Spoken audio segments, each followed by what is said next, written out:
Okay, so the poem was called Malala's Song, and it's basically about Malala Yousafzai, who's an Iranian lady who got shot in the head by the Taliban because of her involvement in women's rights. For me, I was reading up on the the backdrop to this poem that was written and of course sent to us, and I must say, inspirational story.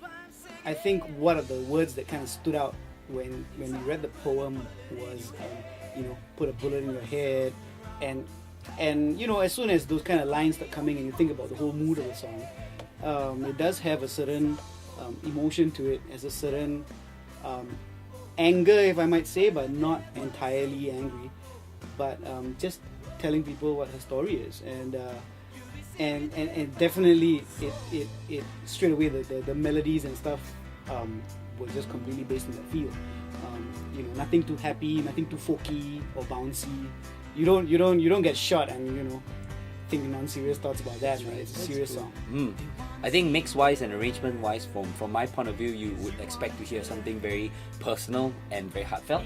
I think definitely, like Ray said, it's a serious topic, but trying to capture that mood is something challenging, and I guess it's rewarding as well.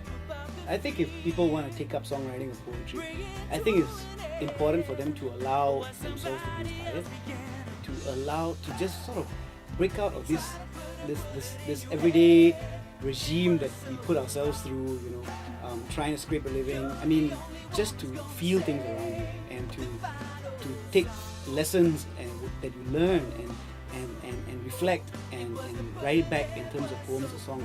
I think that's a great way. And of course, it definitely helps to improve your level of English. For sure. Vocab or grammar or whatever it is, so that you know how to manipulate the language creatively.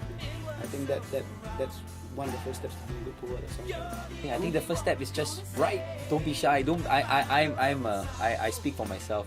Everything is very apprehensive. When you write something, you criticize yourself. You feel that it's right, or you feel that it's not perfect. So don't not say don't worry too much about it.